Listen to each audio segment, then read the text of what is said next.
Sir, you cannot go in there.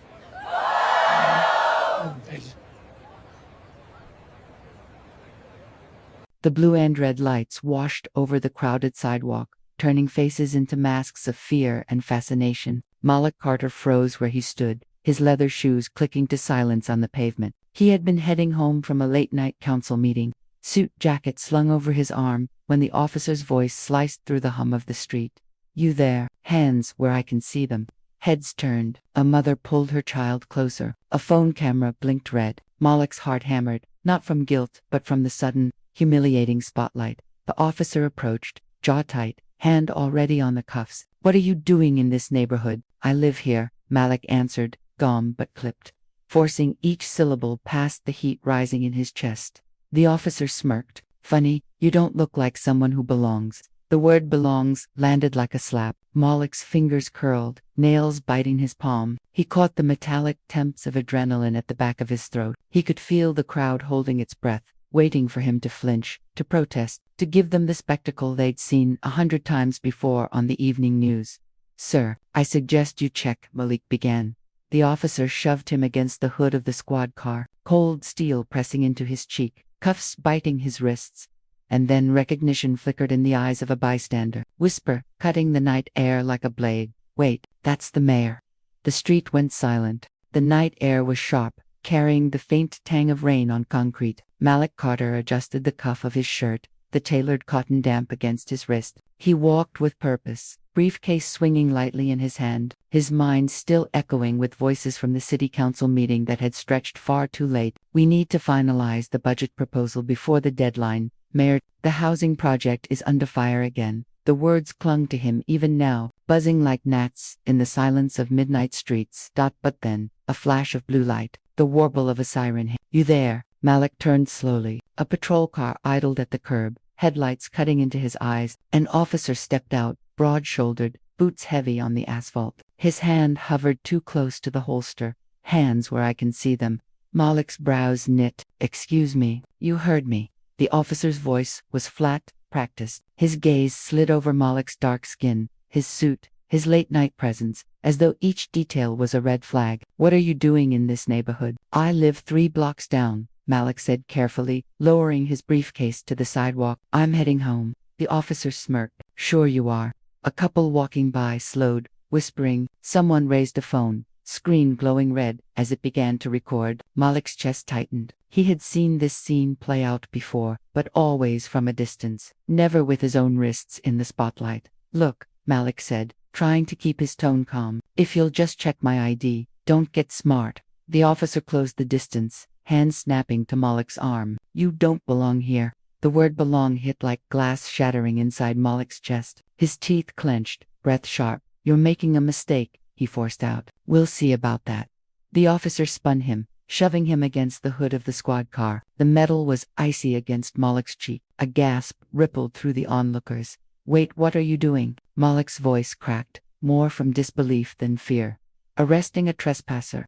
"I am the mayor," Malik said, his voice trembling with fury now.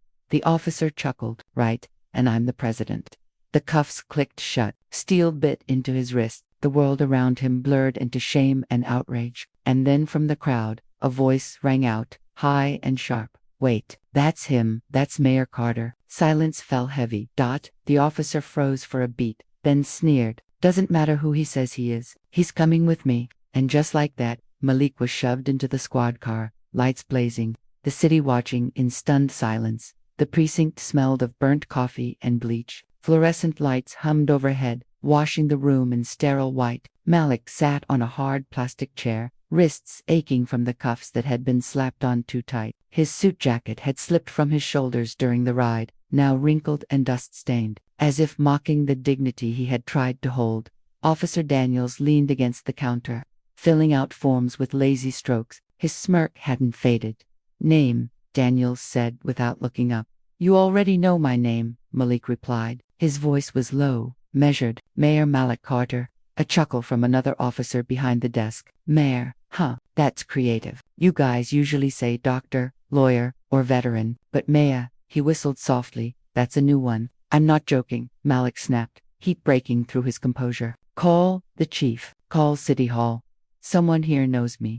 Daniels finally looked up, pen tapping against the clipboard. Funny thing, Mr. Mayor, you don't get to call the shots here. This is my house. Malik swallowed hard. His throat felt like sand. Around him, other officers walked by, some glancing, some pretending not to notice. A young officer paused, eyes flicking between Malik and Daniels, but said nothing. You're booking me on what charge? Malik asked. Daniels shrugged. Suspicious behavior. Trespassing. Resisting. I didn't resist. That's my report. And here's the thing, you're in no position to argue. The younger officer at the desk shifted uncomfortably. Sir, maybe we should. Daniel's glare silenced him. Malik leaned forward, his voice cutting through the air like broken glass. You know who I am. The city will know what you're doing right now. You're humiliating its mayor, on record, for nothing but walking home. The room went still. For the briefest second, doubt flashed across Daniel's face. But then he laughed again, louder this time, as if to drown out the whisper of conscience. Strip him of the tie and belt, Daniels ordered. A pair of hands moved to obey. Malik's tie was yanked loose, his belt pulled free, his possessions bagged. His briefcase was tossed onto a shelf, the leather thudding like a coffin lid closing. Humiliation pressed down, heavier than the cuffs. Malik felt stripped of more than Fabre, stripped of authority, of the dignity he carried through every public appearance, every council chamber speech. You're making a grave mistake, Malik said quietly, almost to himself. Daniels leaned close, his breath sour. The mistake was thinking your skin wouldn't give you away. Out there, you might fool people in a suit, but in here, you're just another one. The words carved into Malik like ice. For a long moment, silence hung heavy. Then Malik straightened his shoulders, lifting his chin. Then give me my phone call. Daniels hesitated, then nodded toward the back. One call, make it count. As Malik was led toward the holding cells, voices followed him, mocking whispers, doubtful murmurs, uneasy silence, each sound fused into a chorus of systemic betrayal. Inside, the walls closed in, reeking of disinfectant and despair. Malik sat on the metal bench, cuffed hands resting in his lap, chest rising and falling with slow, deliberate breaths. He whispered to himself, almost as a vow, they will know. They will all know. The phone receiver was cold against Malik's ear, its cord stiff and twisted from years of use. His wrists still ached from the cuffs, red marks etched into his skin. Daniels loomed nearby, arms crossed, as if even granting him this call was a favor. Malik inhaled, steadying himself, then dialed. The line clicked. A familiar voice, groggy but alert, answered. Deputy Mayor Thompson speaking. Evelyn, Malik said, his voice rougher than he expected. A pause. Malik, is that you? It's past midnight. Where are you calling from? The precinct, he answered flatly. I've been arrested. The silence on the other end sharpened into disbelief. Arrested? For what? Daniels smirked, pretending not to listen. Malik's jaw tightened. Suspicion. Trespassing. Whatever he felt like writing down. Malik said, eyes locked on the officer. They don't believe I'm who I say I am. Oh my God. Evelyn's voice rose. Stay put. I'm calling the chief, the governor, everyone. Don't say another word until I get there. Evelyn, Malik began, but the line went dead. She was already moving. Daniels chuckled, tapping his watch. Nice speech. Shame it won't change much. At City Hall, Evelyn Thompson shoved papers aside and snapped open her laptop. Within minutes, her phone was lighting up with calls. Councilman Reeves, hear what's going on. I'm seeing something online. Someone said the mayor's been arrested. Is this true? It's true, Evelyn barked. The mayor was arrested tonight, profiled in public like a criminal. And if we don't act now, this city wakes up to chaos. Already, social media was buzzing. A shaky video had hit the internet blue lights. Malik's suit pressed against the hood of the squad car. The words, he's the mayor, cutting through the night. Comments flooded in. Unbelievable. This city's broken. Typical. The storm had begun. Back at the precinct, Malik sat in the holding area, eyes fixed on the clock. Minutes stretched like hours. Another officer came in, phone pressed to his ear. His face paled as he glanced at Malik, then quickly looked away. Daniels noticed. Problem? The officer hesitated. Chiefs being called in. Phones are lighting up. Reporters, too. Daniels' jaw tightened. Let them call. He's still booked. From the bench, Malik spoke calmly. You're about to learn you made the worst mistake of your career. Daniels turned, sneer returning. Worst mistake was you thinking a title changes what you are. The phones at the station wouldn't stop ringing, dispatchers were swamped, reporters demanded statements, and a crowd began forming outside. Chants echoed faintly through the walls. Let him out. Justice for the mayor. Inside, officers exchanged nervous glances. One whispered, "This is bad." "Shut it," Daniels snapped. "We follow procedure."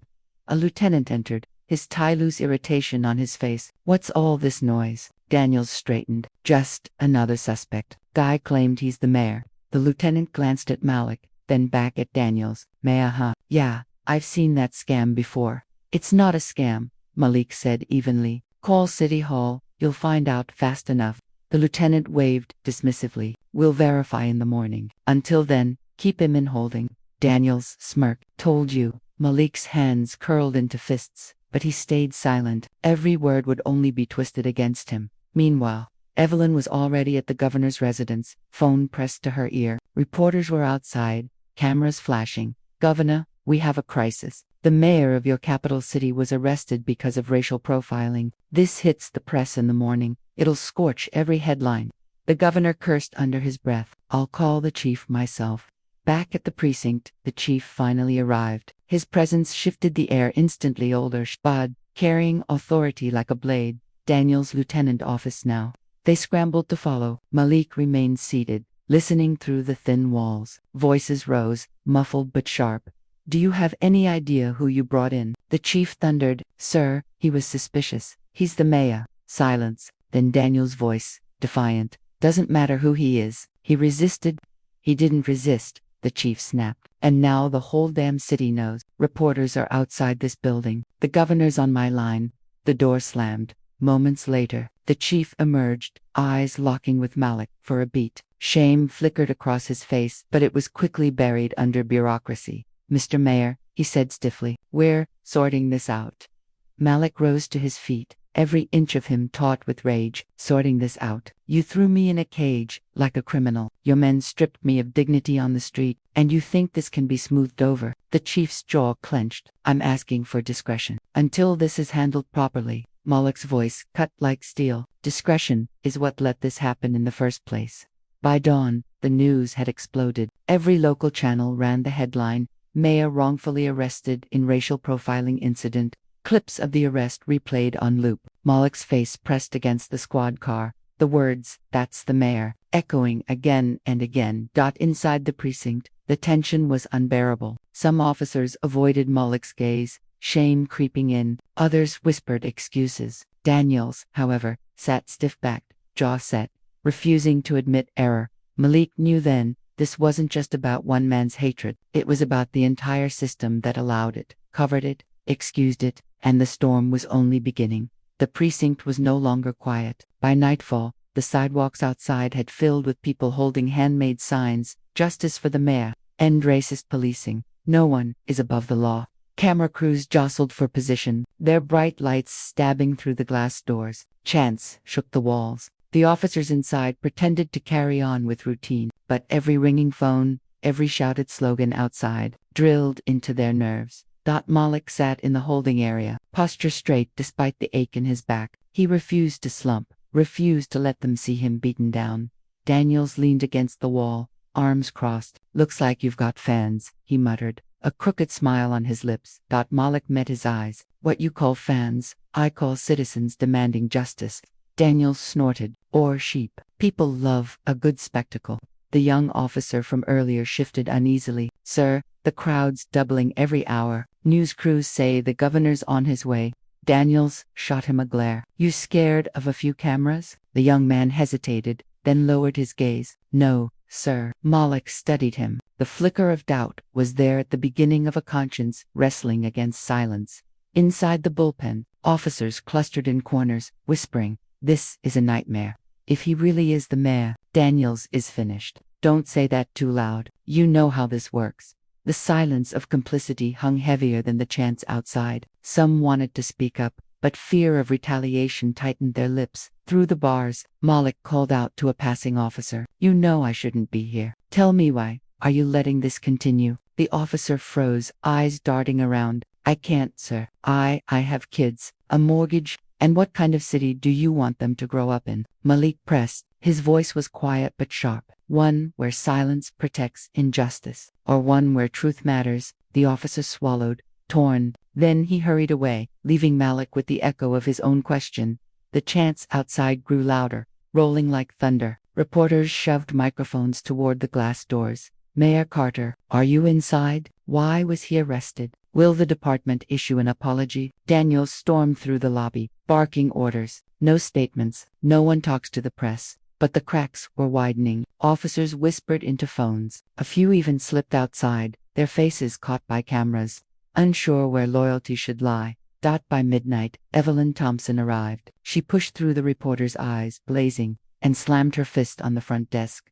I'm here for the mayor, now. The desk sergeant stammered. Ma'am, the chief isn't. Then get him. Her voice cut like steel. Or I'll drag every camera out there inside this station. The chief appeared moments later, face pinched with exhaustion. Evelyn, this is an outrage, she snapped. Release him, now. He lowered his voice. We're handling it. She jabbed a finger toward the windows, where chants rattled the glass. You've got the city outside demanding answers. You can't bury this. For a heartbeat, their eyes locked political calculation against raw fury. Finally, the chief sighed. Fine, we'll prepare his release paperwork. But Daniels stepped forward. Sir, with respect, he resisted arrest. We can't just cut him loose. The room went still. Evelyn's voice dropped, cold and deliberate. Officer, do you realize what you've done? You put the mayor of this city in cuffs because of the color of his skin, and now you want to double down. Daniel's jaw flexed, but he said nothing.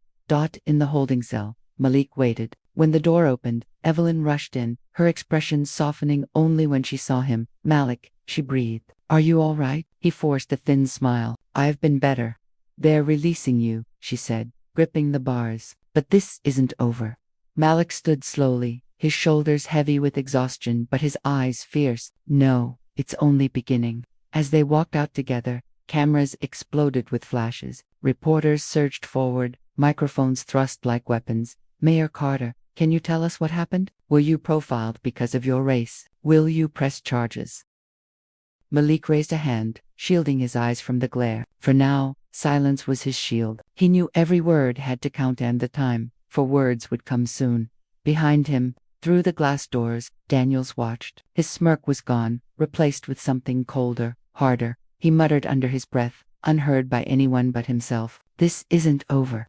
Outside, the chants swelled, voices uniting in the night air. The city had seen its mayor in handcuffs. The city had seen the truth laid bare, and the storm was still gathering strength.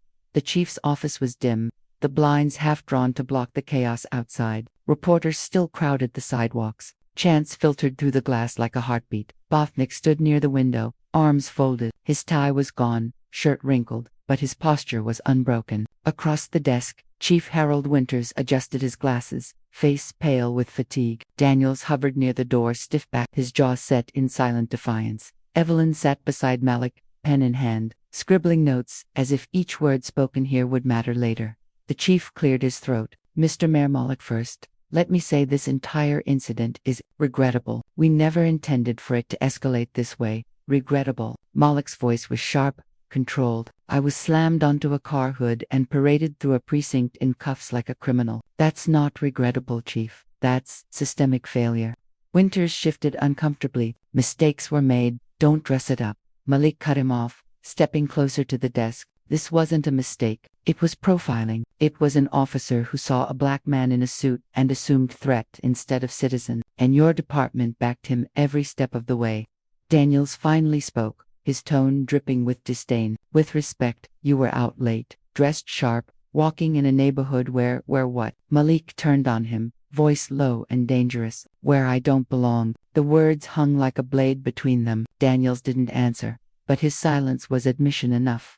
Evelyn leaned forward. Chief, the cameras are out there. The entire city's watching. Are you really going to stand here and minimize what happened? Winters rubbed his temple. We need to think about stability. If this blows up further, it'll damage the department. The city's reputation. Malik slammed his palm on the desk, the sound cracking through the room. The reputation is already in shambles. What damages the city is injustice. What damages the city is officers like him. He pointed at Daniels, who think their badge gives them the right to decide who belongs.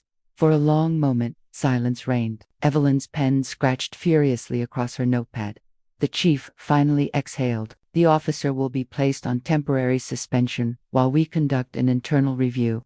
Malik laughed bitterly. Suspension, a quiet vacation with pay, while the city tears itself apart outside. Daniel smirked. Protocol. Malik's eyes burned. Protocol is what allows this to keep happening. Protocol is your shield, your excuse. But hear me clearly this time, it won't be buried. This time, there will be accountability. Evelyn spoke up, her tone like a gavel. We're calling for an independent investigation. Internal reviews are meaningless when the system protects itself. The chief frowned. That's excessive. Excessive is arresting a sitting mayor without cause. Evelyn shot back. The tension snapped like a pulled wire. Daniel stepped forward, fists clenched. So what? One bad night, one misunderstanding, and suddenly I'm the villain. I did my job. He was suspicious. He resisted. He didn't resist. Malik's voice cut like a knife, and the world saw it. Every citizen out there saw what you did. The only thing you're resisting is the truth.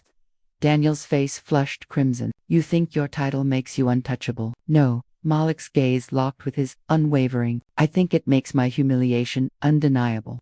The chief stood abruptly, voice booming. Enough. This office isn't a courtroom. Malik turned toward the door, his voice colder than steel. Not yet, but it will be. He paused, hand on the knob, and looked back at the chief. You want stability, then prove the system can hold itself accountable. Otherwise, the people will hold it for you.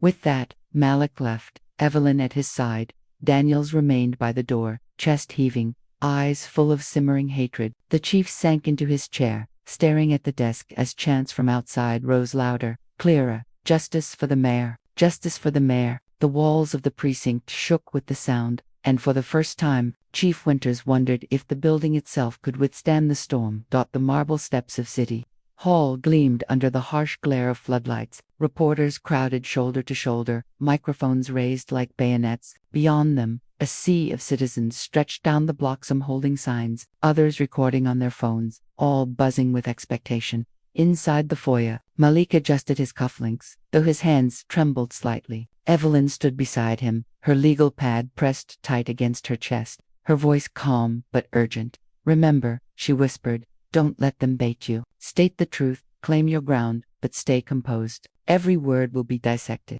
Malik nodded, drawing a deep breath. He could still feel the ghost of steel cuffs on his wrists. Tonight was not just about him, it was about everyone who had ever been silenced, dismissed, or brutalized by the same system. The doors swung open, and the roar of the crowd rushed in like a tide. Flashbulbs erupted as Malik stepped forward. The chants were deafening. Justice for Malik. Justice for Malik. He approached the podium, the wooden seal of the city glinting under the spotlights. His gaze swept the crowd, citizens of every background, united. His voice, when it came, was steady, carrying weight across the plaza. 2 nights ago, Malik began. I was arrested. The crowd hushed instantly. I was not arrested because I broke the law. I was not arrested because I posed a danger. I was arrested because one officer looked at me and saw threat instead of person. He saw color instead of character. Murmurs rippled through the press pool. Daniel's name wasn't spoken, but it hung in the air like smoke.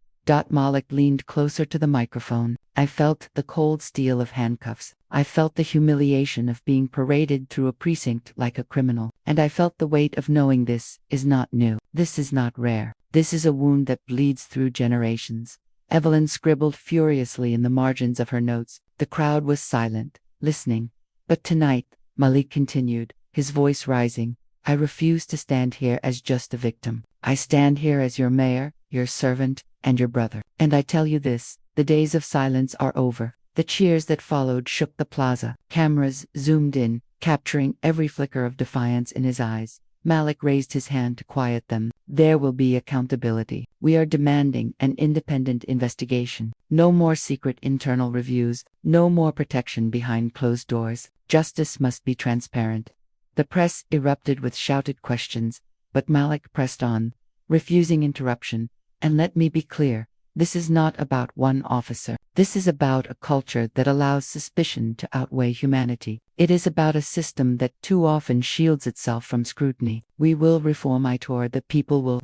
At the edge of the crowd, Daniel stood in plain clothes, hidden behind sunglasses. His fists were clenched, jaw tight. The cameras hadn't spotted him, but his glare was fixed on Malik like a loaded weapon. Reporters shouted, "Mayor, do you still have confidence in the police department? Are you calling for the chief's resignation? Do you fear retaliation?" Malik paused, then answered each one with precision. "I have confidence in the good officers who serve honorably, but confidence in the system, that must be earned, not demanded. If the chief cannot rise to that challenge, then yes, resignation is on the table." The words hit like a thunderclap. Evelyn's eyes flicked toward him, surprised but approving. "And retaliation." Malik's tone hardened. "Retaliation is the language of those who fear the truth. I will not be intimidated." The plaza erupted again, a mix of cheers and shouts. Reporters scrambled to beam the soundbite across national networks. As Malik stepped back from the podium, Evelyn leaned in. "You just declared war, Malik." He gave a faint, weary smile. "No, I just declared truth." The crowd surged forward, chanting louder than ever. "No, justice. No, peace. No justice. No Trajan monoxide." Daniel slipped deeper into the shadows, his face twisted with fury. Somewhere in his clenched jaw, a decision-hardened one that would not bode well for Malik. The city was no longer divided quietly. The line had been drawn in full view of the world, and the battle was only beginning. The night after the press conference, the city hummed with tension. News anchors replayed Malik's speech on a loop, the words resignation on the table flashing across screens in bold banners. Supporters flooded social media with praise. But beneath the praise lurked something colder: anonymous threats, dog whistles disguised as law and order comments, whispers of retaliation.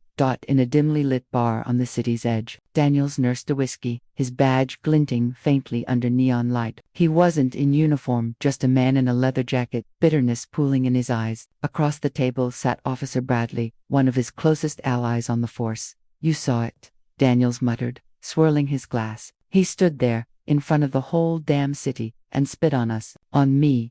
Bradley shifted uncomfortably. "He didn't name you, man." Daniels slammed his fist on the table, rattling the glasses. "He didn't need to. Everyone knows. They saw the footage. My career, my reputation, it's done if he keeps talking." Bradley lowered his voice. "Then what do you plan to do?" Daniels leaned back, his smile cold. "What I've always done. Remind people who holds the power when the lights go off." Across town, Malik sat in his living room, the house dark except for the glow of the TV. His phone buzzed on the coffee table with colleagues, strangers thanking him for speaking up. But mixed in were the threats. "You think you can hide behind a title?" One text read, "You won't be mayor for long." Malik locked the phone and rubbed his temples. The adrenaline from the speech had faded, replaced by a heavy, gnawing dread. Evelyn, seated across from him, studied his face. "You expected backlash," she said softly. "Expected it. Yes," Malik replied, "but not like this. Not this quick. They're moving faster than I thought."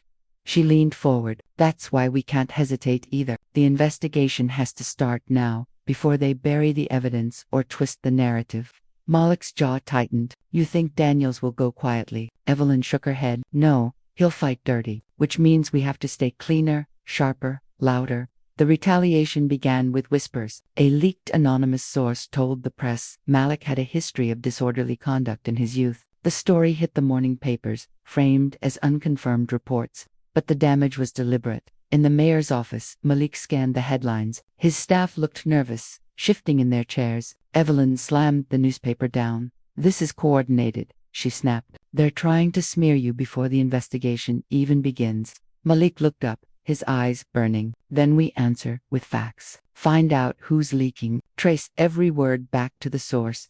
His aide hesitated. "What if it leads straight back to the department?" "Then," Malik said, his voice steady, "the whole city will see the truth for what it is." That night, Malik drove home alone. The streets were quiet, but he couldn't shake the feeling of being watched. Every shadow stretched too long. Every set of headlights lingered in his rearview mirror, a little too close. As he pulled into his driveway, a brick shattered against the side of his house. Malik froze, heart pounding. He scrambled out of the car, scanning the darkness. A car screeched away at the end of the block, taillights vanishing. On his porch, Evelyn emerged, her voice sharp. "Malik, what happened?" He pointed at the brick. A crude note was tied to it with twine. "Step down, or next time it won't be the house." Malik's throat tightened. He turned the note over in his hands, the ink smeared and jagged. Evelyn's expression hardened as she read it. "This isn't just intimidation," she whispered. "It's escalation." Malik exhaled slowly, the weight pressing down. "Then let them come. If they think fear will silence me, they haven't been paying attention." Back at the bar, Daniel smirked as Bradley slid him his phone, showing the news about the brick attack. "Word spreads fast," Bradley said quietly. "You sure you want to push him like this? He's the mayor. This could backfire." Daniels leaned forward, eyes cold. "It won't backfire if people believe he's weak. If they see him as a victim, they'll rally. But if they see him as unstable, reckless, he loses." Bradley hesitated. "And if he doesn't break?" Daniels downed the last of his whiskey. "Then we break him." At City Hall, the next morning, Malik stood before his staff. He held the brick in one hand, the note in the other. "This is what they want," he said, his voice steady despite the tension in the room. "For us to scatter, for us to doubt, but we will not scatter. We will not doubt. We will fight back with the law, with the truth, with everything we have." His words ignited something in the room. Aides nodded. Evelyn's eyes sharpened with resolve. Malik's fear hadn't vanished, but it had been carved into determination. Outside, the city buzzed with unease. Rumors spread faster than facts, and Daniel's allies whispered in corners, plotting moves unseen. For Malik, the battle was no longer about one arrest. It was about survival, about holding on to the truth long enough for justice to catch up. And in the shadows, Daniels was already sharpening his next strike. The city's mood was combustible. Every corner buzzed with rumors. Every headline screamed about corruption, retaliation, and justice hanging in the balance. By morning, Malik's press team was swamped. "Mayor, 3 stations want statements about the brick. Social media is split off. See you as brave. Half call you reckless." "And the police union?" The aide's voice faltered. "They're holding a press conference this afternoon. Daniels will be there." Malik straightened his tie in the mirror, his reflection a storm of exhaustion and determination. "Then I'll be there too." Evelyn's head snapped up. "What? No, Malik. They're baiting you. They want you to walk into a trap." "Exactly," he said grimly. "And if I don't show, they'll spin it as fear. This isn't just politics anymore, Evelyn. It's war for the soul of this city." That afternoon, the police union headquarters swarmed with media. Cameras lined the sidewalk, hungry for sound. Officers in uniform stood like statues at the entrance. Daniels emerged from the building in a crisp suit, clean-shaven, rehearsed smile plastered on his face. "Ladies and gentlemen," he began, stepping up to the microphones. "This is not about me. This is about law and order, about protecting our city from chaos. And sadly, it seems the mayor prefers to sow division rather than trust the men and women who keep us safe." Reporters jotted notes furiously. Daniels continued, his voice oily smooth. "I did my duty that night. I acted on instinct, as every officer must. But instead of supporting us, the mayor has painted me and this entire department as villains. He owes us an apology. He owes this city stability." The crowd murmured, cameras flashing. Then a new voice cut through the air. "Stability doesn't come from lies." Every head turned. Malik was there, stepping through the throng with Evelyn at his side. Gasps rippled through the press corps. Daniel's smile froze. "Mayor Johnson," he said, mocking politeness, "to what do we owe the honor?" Malik mounted the small platform, standing face to face with the man who had humiliated him. "You talk about duty," Malik said, his voice sharp, "but your duty was to the truth, not your ego. You saw me and made a choice to treat me as a threat, not as a man. And now you stand here, trying to twist that choice into a shield for your power." The crowd erupted in murmurs. Reporters leaned forward, desperate for every word. Daniels stepped closer, their shoulders nearly touching. His whisper was low, meant for Malik alone. "Careful, Mayor. You don't want to say something you can't take back." Malik didn't flinch. "I've already been cuffed in front of strangers. What more can you take?" Daniel's jaw tightened. "Your career, your family, everything you've built." The microphones caught just enough of his words to send shockwaves through the crowd. Reporters shouted questions, the air electric with tension. Evelyn stepped between them. "Mayor, let's go. You've said enough." But Malik shook his head. He turned back to the press. "The threats you just heard, that's exactly the problem. This is not about safety. This is about fear, about intimidation. And I will not be intimidated." The plaza outside the headquarters exploded with chants from protesters who had gathered. "Justice! Justice. Justice. Daniel's composure cracked. He raised his voice, trying to drown Malik out. You're destroying this city, Johnson. You think you can run it without us? You think these people will stand with you when the streets burn? The words were venom, dripping with desperation. Cameras caught every syllable. Malik's reply was calm, almost chilling in its clarity. The streets are burning because men like you keep pouring gasoline, and the people you hear them will decide who they stand with. Not you, not me, them. The noise surged. Daniels lunged a step forward, his face twisted with rage, and shoved a finger into Malik's chest. Gasps shot through the crowd. Officers nearby froze, uncertain. Evelyn's voice cracked like a whip. Did you get that on camera? Reporters nodded furiously, their lenses capturing every second. Daniels realized too late what he had done. His mask of control had slipped, and the world had seen it. Malik took one slow step back, eyes locked on Daniels. This is the breaking point. You can either step down and face the consequences, or the people will drag the truth out into the light for you. Daniel's breath came heavy, his chest rising and falling. For a long moment, the two men stood locked in silent battle. Then Malik turned and walked away, Evelyn shielding him from the shouting press. That night, the footage played on every channel, Daniels jabbing Malik in the chest. His threats, caught on hot mic, his rage laid bare. Commentators dissected it, activists replayed it, and ordinary citizens shared it with captions like, "Now we see the truth."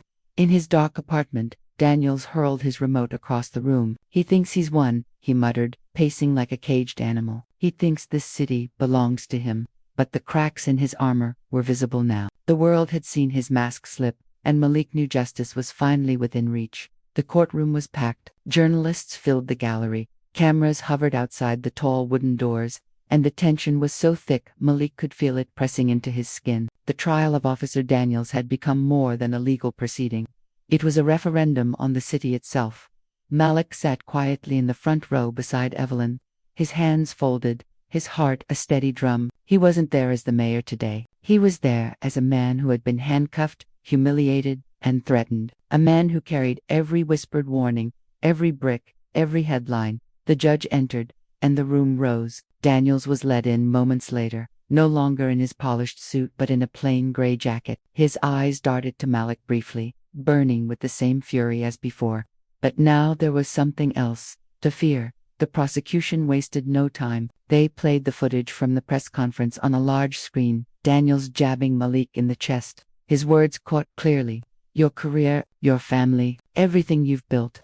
The jury watched in silence. The weight of those words hung heavy in the room. The prosecutor's voice rang out. This is not the voice of a protector. This is the voice of intimidation, of abuse of power. This is not law and order. This is lawlessness in uniform. Daniel's attorney objected, tried to spin it as heat of the moment, but the evidence piled up: eyewitness accounts of the wrongful arrest, testimony from community members about Daniel's pattern of behavior, leaked internal documents showing complaints buried over the years. By the second day, the narrative was clear. Daniels wasn't just one bad night. He was the symptom of a system that had shielded him for too long. Outside the courthouse, crowds gathered daily. Some carried signs that read, "Justice for Malik." Others simply chanted, "No more silence, no more fear." Malik addressed them briefly one afternoon, his voice firm but weary. "This is not about one man," he told them. "This is about every man and woman who has been silenced, dismissed, or ignored. We demand accountability not just today, but tomorrow, and every day after." The crowd roared. Evelyn squeezed his shoulder. "You're giving them more than speeches," she whispered. "You're giving them courage."